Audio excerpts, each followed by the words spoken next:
This week on Hermitcraft. My work is done here. What do you mean your work is done? You didn't do anything.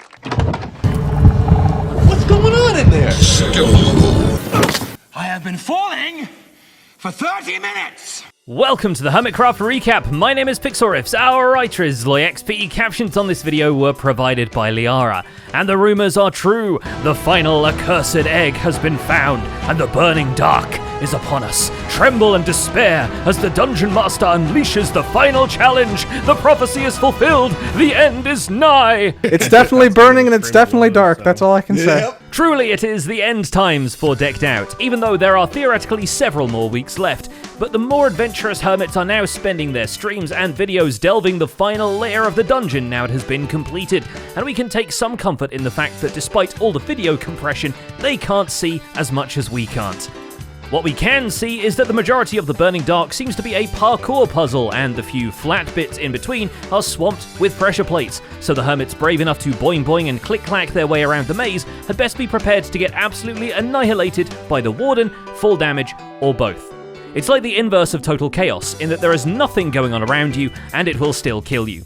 So without further ado, let's find the key to the next layer of this script, and take a look at all the events and mishaps that occurred on the Hermitcraft server this week. When you were young, what did you want to be when you grew up?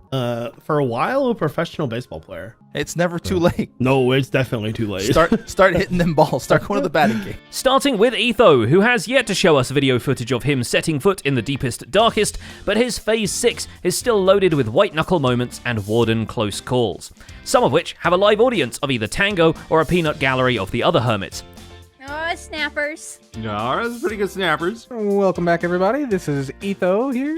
Oh, you had the timing correct on it, even. By the way, when you repair Rusty now, it's +5 flank. Seriously? Don't tell me that.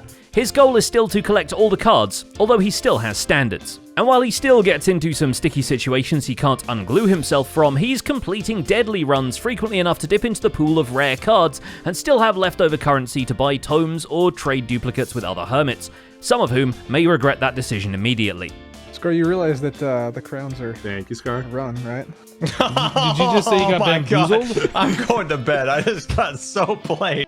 While his Grail card is still out of reach, he has too many crowns, and despite not really trying to get victory tomes, he still places third in the Phase 6 rankings, so mostly he's suffering from success. I put 21 in? I have no idea, I never checked.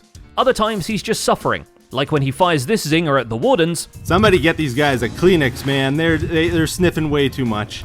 Only to run headfirst into a snot monster. No, I need to go here.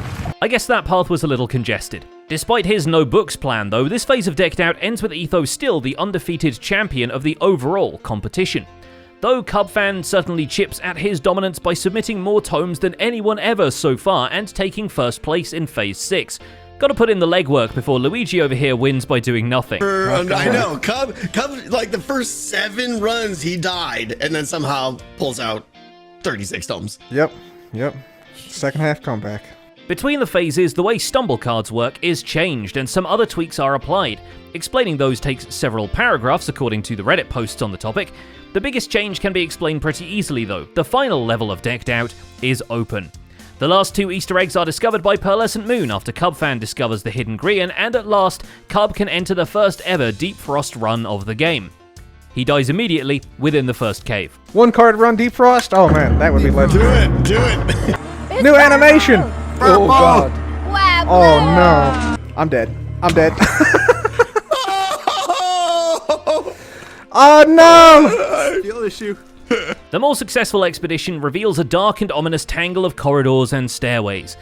Oh, what is this place? It is a maze down here, wow. He said, being inside of a labyrinth. Hypnotized is not far behind, having uploaded 3 hours of Decked Out runs over the span of 2 videos with his general hypno flavor and strategy analysis. Loot and scoot. Maybe we'll get a few extra crowns. I don't really care about the crowns. What I do care about is getting the win. Fair to say at this point, Hypno has successfully transformed his channel into the Decked Out completionist's favorite, so if there's anyone who can map out the Burning Dark for us, it would be his viewers. even if by now he considers editing down the unwieldy gameplay footage beyond adding an overlay and metadata for every card drawn. I'm not kidding, the man has a timer go off on this screen for every time he has Ember Seeker drawn. The metagame is on point. We're dead. I'm just gonna try and go for it, but we're dead. Yep, okay. It took us a while to get onto this floor, so fair enough. That was a lot of loot though, unfortunate.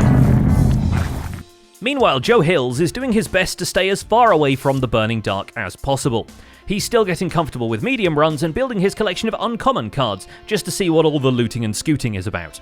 But despite not touching the Frostburn difficulty, he still has the occasional opportunity to play with fire. Okay, can I make this jump on the way back, though? Dang it. Okay, so we might have 2 problems now. He also plays with spiders, ravagers, and trident-flinging ex-pirates. But success comes with hard work and patience, both of which Joe is ready to commit to. But Decked Out is not the only minigame Joe will throw himself into as the teams convene for a 3v3v3 deathmatch in Cubfan's Total Chaos Arena.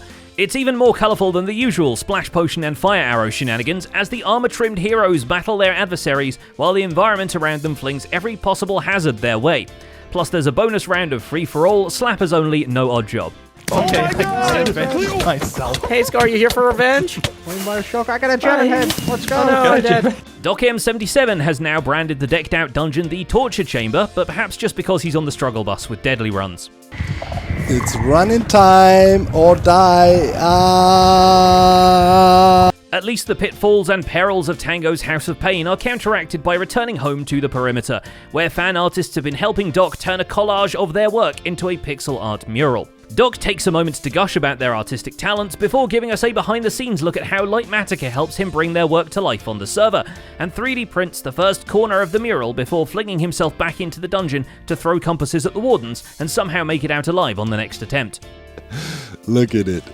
We have some lighting effects in there, you know, here these sparkles and then the glow. Then, okay, the resource gathering was, yeah, long process. We've already seen screenshots of the finished frieze on Twitter, by the way, but since that was published on Saturday, we'll have to save it for next week's recap. All we know is it took a whole heap of coloured concrete. Rendog, on the other hand, is using equally colourful materials for something much less beautiful. He's been building up the technological profile of Gigacorp Island, a mushroom island slowly converting into a muddy grid of automatic farms and copper-lined walkways, for which Doc M's Drowned Farm comes in very handy. And I think if we get a couple of these platforms created this morning, that will be pretty cool, and it'll be super cool to have all of our wool ready too. So yeah, let me make some platforms. Ren's main project this week is a giant wool farm churning out some very specific wool colours, calculated using exact percentages from a test build of the Scabland Castle. This garish nightmare is tailor-made to be the most asymmetrical build possible, while still being identifiable as a castle anyway, and the woolly palette is the perfect antithesis of all the hand-detailed finery over at Scarland.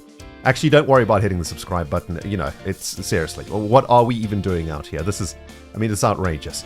Ren even makes the process even more messy by fishing the sheep out of their enclosure a pair at a time, and attempting to drag some out using leads and elytra. Two mixed results. Yes, they're flying, yes! Oh, that actually worked! Although, wow, lots of them actually perished, this one survived. Aerial sheep service this is not, but at least the ones who aren't left peppering the sidewalks are allowed to roam free once he's moved their neighbours into the wool factory. While we're talking about questionable pavement materials, Jevin has secured a shipment of amethyst buds from Hypno and now finished the custom end biome around his shulkerbox farm. But I felt like there needs to be more flowers in end biomes because it's like a very colorful biome. The finished alien landscape heavily features the glistening purples as well as the pearly froglights balanced on an end rod to create a sort of balleting turnip. But Big Jevin Heads will be more excited by the moment Vintage Beef catches him to ask 3 questions for his round in the Third Degree game. Exactly. Go ahead and push the button. And while you do that, let me just say, Journey is from San Francisco. Oh my god. Okay, not even close. The one XP Crafted made, where a random hermit needs to ask a random hermit 3 questions of any kind. If you had to go to karaoke night, what song would you sing? You ready? Hold on, are you gonna sing it for me right now? She's just a small town girl. And this round is quite fascinating between the details of Jevin's past and the mini facts of him wanting to be a baseball player and then an architect when he was young. Proving once again that kid who wants to be an architect to Minecraft YouTuber pipeline is very much real and hits entirely too hard. an associate's degree in architecture and civil engineering. I realized pretty quickly that to be an architect was like a much longer road than I wanted. And finally, there's Zedaf, who's now reenacted the Bring Me to Life music video all too many times. Having once MLG water bucketed from a great height, Zed is here to find out if he could just not do that. Also from a great height. Oh, I might see you in the morning, because I'm actually feeling a lot better now. Except then I wake up and instantly die with a shaky arm. The newest in ZF accomplishments is to discover the maximum elevation you can fall from in Minecraft and still live, under some very specific circumstances, of course.